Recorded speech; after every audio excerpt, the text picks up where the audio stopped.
Hello, I'm James Sheard, and today I want to talk about the recent budget statement and also a number of the tax changes that have happened over the last few years, so you can see how they all fit into place.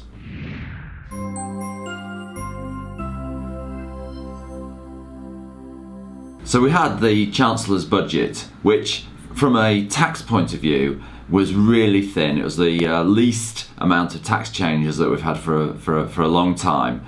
So I can cover those off really quite quickly. He's increased the rate of national insurance for the self-employed by 1% the tax year after next, and another percent the year after that. So it's all quite far into the future. And given what's going on in the press, maybe it'll be reversed anyway. It'll mean that people who are self-employed will be taxed by a few £100s more. So it's an extra tax on the self-employed, and it puts them on a more even footing compared to the employed. And there's a similar increase for people who receive dividends through a limited company, because the tax-free amount before you pay the dividend tax is going down from £5,000 a year to £2,000 a year. So if you earn up to the limit before you pay higher rate tax, you will pay an extra £225 of dividend tax, or as a couple £450 a year. In many ways, what was interesting about the budget statement was what was not said in it. For example, there was no statement in it about pensions. Now, pensions are great, particularly if you're going to be or are a high rate taxpayer. And what I hope is that now, having said nothing in the budget, that there are going to be no changes now for a number of years, and the whole thing can settle down. Because after all, we're looking at pensions over many years into the future. What we pay in and what we're going to receive as benefits from our pensions will span many decades. So I really hope that now he's going to settle it down and just not change it and leave well alone. The other things he said, which wasn't a specific proposal, was just a threatening noise, was that he wanted to make self-employed taxed more like employed. Now that is a huge threat to the self-employed because you pay about 15% less of your income in tax than the employed. So that it's a really significant change if he did it. However, I think I take heart from what's happened in the press immediately after the budget, that the 1 or 2% really quite small changes to national insurance for the self-employed has been like the biggest thing ever, and it's just not. It's a few £100 extra for people to pay.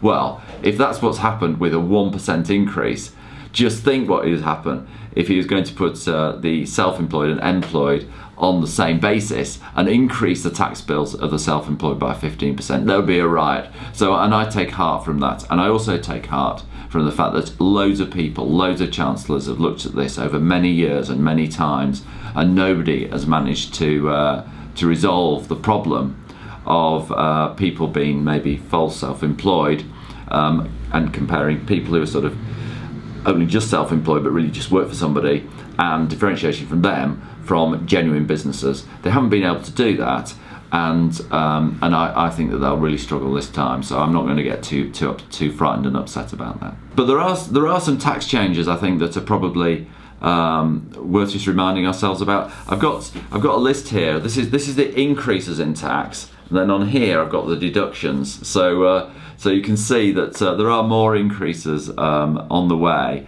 but these are previously announced. The dividend tax took effect from the 1st of April 2016. So the first period will be for the year ending April 2017, the year that's just about to end, and you'll pay the first amount of dividend tax in January 2018. So that's coming up now. So we do need to do your tax returns reasonably soon so we can see how much there is to pay. A tax increase that not everybody is aware of is this 3% surcharge on buying a second property.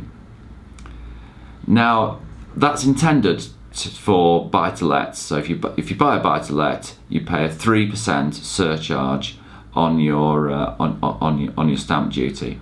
But don't forget, it's not specific to buy-to-lets. It's specific to having a second property.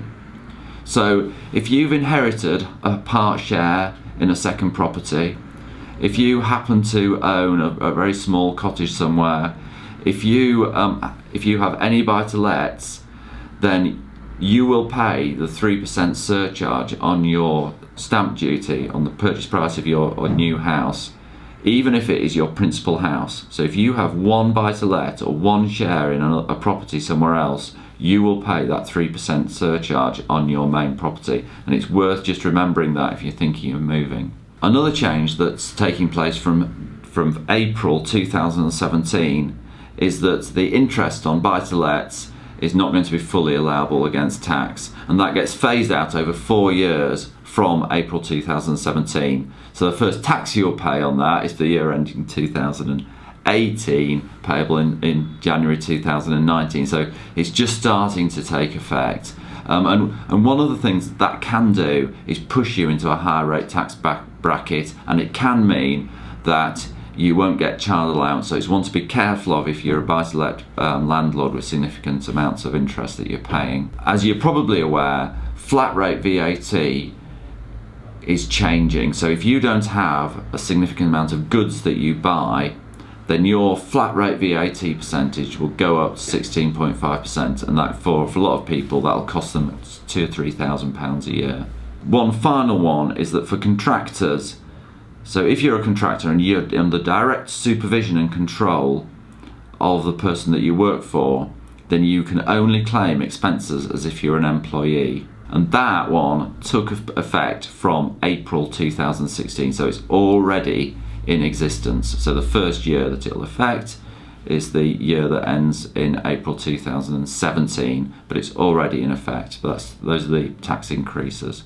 The tax reductions, so there is a 1% reduction in corporation tax, so that takes effect from April 2017, so very soon your corporation tax goes down from 20% to 19% and to 17% in 2020. So a little bit of time to wait for the second one, but it is reducing. The other reductions that you can get are interest, where you can get £500 or £1,000 tax-free, and research and development tax credits, where you can get money back from the government for research and development you do, or you can significantly reduce your tax bill. I'm James Sheard from the Accountancy People. Thank you for watching. If you've got any questions about anything I've raised, then please let me know and get in touch. Thank you.